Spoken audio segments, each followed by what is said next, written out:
तो वेलकम है दोस्तों, नमस्कार है आप सभी का। चलिए शुरू करते हैं आज का टॉपिक। देखिए, आज की इस वीडियो में हम लोग बात करने वाले हैं, जितने भी लोग graduation semester 2 new education policy के तहत कर रहे हैं, उनमें एक सीसी पेपर होता है 6, ठीक है।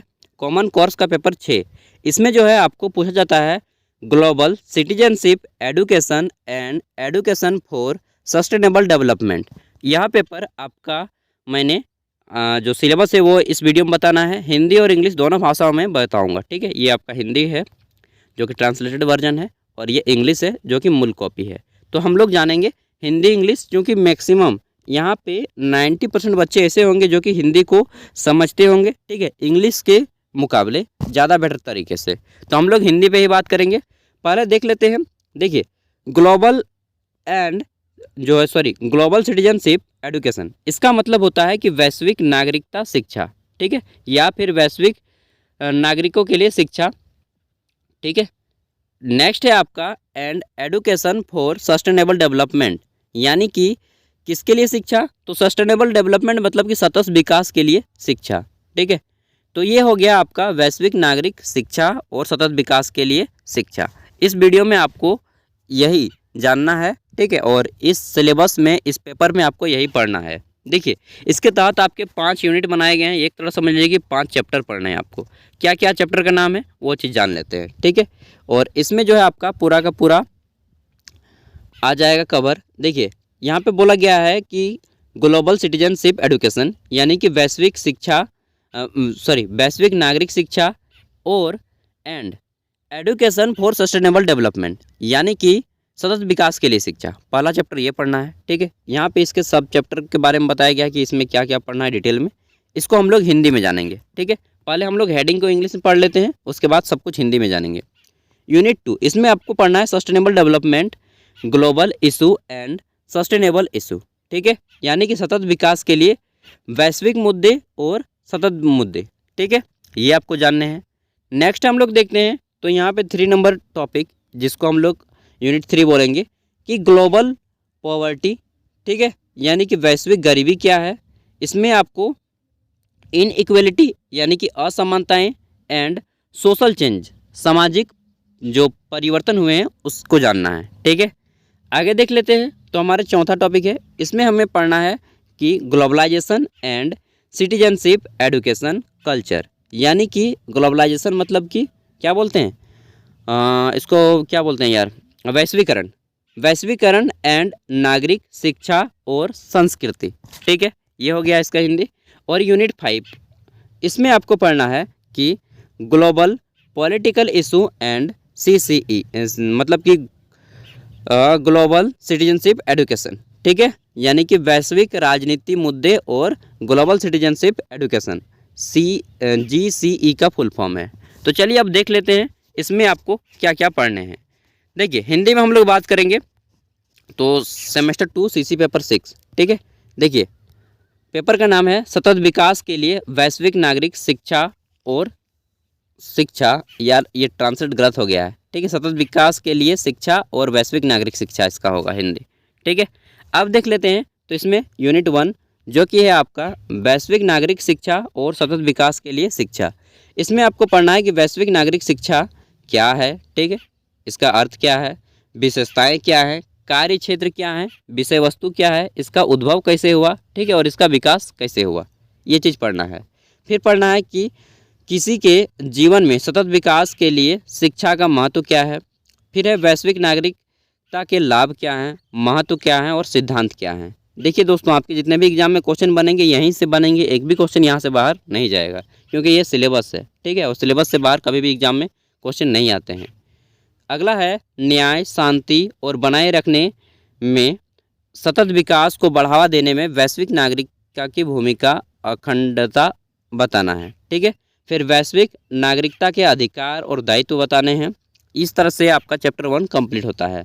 चैप्टर 2 में देखिए आपको क्या क्या पढ़ना है, या फिर यूनिट 2 में सतत विकास, वैश्विक मुद्दे और सतत मुद्दे, इसमें आपको पढ़ने हैं कि वैश्विक मुद्दों और सतत मुद्दों की अवधारणा, सतत विकास और SDG में, यानी कि ग्लोबल सिटीजनशिप एडुकेशन की अवधारणा बताना है। अवधारणा मतलब कि परिभाषा, ठीक है, ये चीज़ जान लीजिए।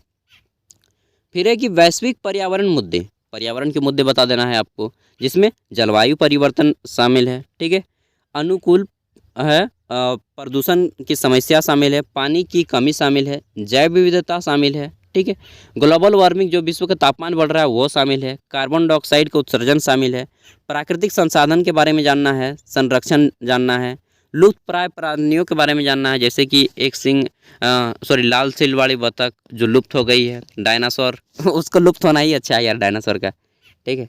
तो वैसे बहुत सारे जीव हैं जो लुप्त हो गए हैं, उनके बारे में जानना है। फिर है आपका वैश्विक मुद्दों का मानव प्रजातियों पर प्रभाव, वैश्विक मुद्दों को कम करने में वैश्विक नागरिकों की भूमिका, ठीक है। फिर है पर्यावरण सामाजिक आंदोलन, पर्यावरण न्याय। आगे देखते हैं कि वैश्विक नागरिकता, शिक्षा और शांतिपूर्ण, सहिष्णु, समावेशी, सुरक्षित और टिकाऊ समाज, ये चीज़ जानना है। फिर जानना है यूनिट में आपको 3 में वैश्विक गरीबी क्या है, असमानताएं क्या हैं और सामाजिक परिवर्तन क्या है, ठीक है।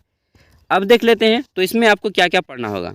देखिए यूनिट 3 में आपको पढ़ना होगा कि वैश्विक गरीबी यानी कि विश्व में गरीबी कहाँ कहाँ तक है, इनमें असमानताएं क्या क्या हैं और सामाजिक परिवर्तन क्या क्या हो रहा है।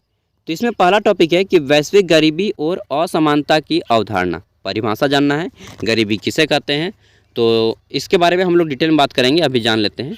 विश्व अर्थव्यवस्था पर इसका प्रभाव क्या है, फिर जानेंगे कि गरीबी और असमानताओं को कम करने और विश्व अर्थव्यवस्था को बढ़ावा देने के उपाय क्या हैं, फिर जानेंगे कि सामाजिक परिवर्तन की अवधारणा, इसके प्रकार और सिद्धांत, ठीक है। आगे देखते हैं तो आगे है कि मानव अधिकार, धर्म और विश्वासों के आधार पर भेदभाव, सामाजिक संस्कृति या राजनीतिक पहलू के आधार पर असमानताओं को संबोधित करने के लिए सामाजिक आंदोलन, जातीय और नस्लीय समानता, ठीक है, ये चीज़ जानना है।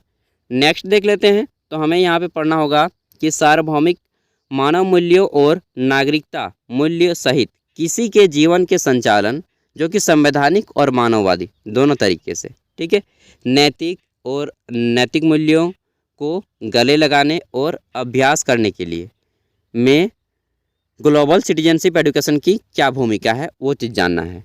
अब देखिए चैप्टर नंबर 4 में आपको पढ़ना है वैश्वीकरण क्या है, ठीक है, नागरिकता शिक्षा क्या है, नागरिकता शिक्षा और संस्कृति। तो देखिए इसमें पहला टॉपिक है कि वैश्वीकरण और विश्व अर्थव्यवस्था पर प्रभाव क्या पड़ रहा है, ठीक है। आगे देखते हैं तो वैश्विक युग में इसकी प्रभाव यानी कि ग्लोबल सिटीजनशिप एजुकेशन की प्रभाव, जहाँ पे GCI लिखेगा, ग्लोबल सिटीजनशिप एजुकेशन आपको पढ़ना है, ठीक है, ये फुल फॉर्म है उसका। फिर आपको पढ़ना है संस्कृति का अर्थ, संस्कृति के वैश्वीकरण में महत्व कारक, संस्कृति के वैश्वीकरण की प्रक्रियाएं, ये सभी चीज़ें आपको पढ़नी है। आगे देखते हैं तो आगे पढ़ना है आपको, यहाँ पे इसको थोड़ा छोटा कर लेते हैं, चलिए हो गया छोटा।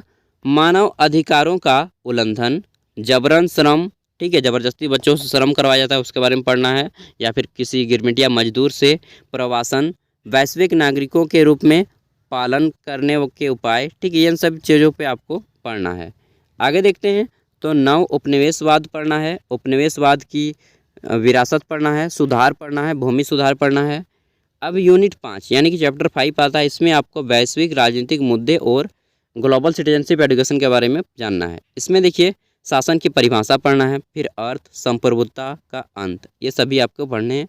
फिर युद्ध का बदलाव हुआ स्वरूप, विषम युद्ध, बहुपक्षवाद, ठीक है, ये सभी चीज़ें आपको पढ़नी है। और अंतिम है इसमें कि सुरक्षा और विश्वास, मानव सुरक्षा जिसमें शांति, पारिस्थितिक अखंडता, निर्वाह, रोजगार शामिल है, ठीक है। और यहाँ पे आपको कुछ बुक्स दिए गए हिंट्स, अगर आप इसमें डिटेल में पढ़ना चाहते हैं पूरे डिटेल में, तो यहाँ पे कुछ बुक्स दिए गए हैं, उनके नाम हैं, आप चाहे तो नोट कर सकते हैं, ठीक है।